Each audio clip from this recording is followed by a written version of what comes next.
Étienne Moujotte, on a appris hier la mort de ce grand patron de presse. Oui, Étienne Moujotte, plus de 50 ans de carrière à la tête des plus grands médias.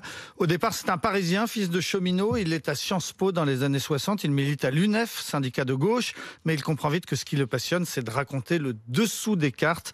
Il sera donc journaliste. En 67, il rentre à Paris-Normandie. En 74, il est nommé à la tête de la rédaction d'Europe 1, qui devient à ce moment-là la première Radio France et qui entretient d'excellents rapports, pour dire les choses poliment, d'excellents rapports avec le pouvoir de l'époque, le pouvoir giscardien. Arrive 1981 et la victoire de la gauche. Le 10 mai au soir, place de la Bastille, le peuple de gauche scande « Moujotte aux chiottes ».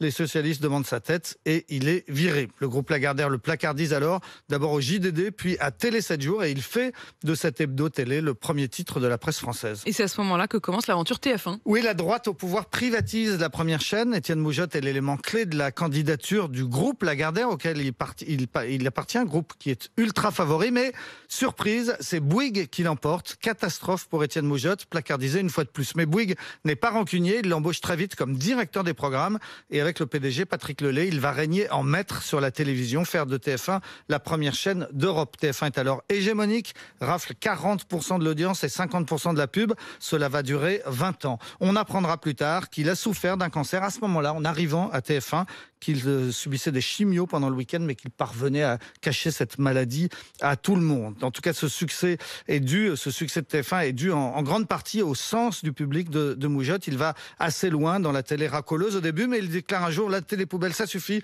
Et à ce moment-là, il vire les animateurs vedettes pour partir à la quête de sens. Après TF1, Moujotte va encore rebondir à 67 ans en devenant le patron du Figaro, puis pendant tout le quinquennat de son ami Nicolas Sarkozy. Comme à peu près la moitié des journalistes français, eh bien j'ai eu Étienne Moujotte comme patron pendant quelques années. Je l'ai trouvé hyper journaliste, très respectueux des reporters, mais surtout avec un pif incomparable.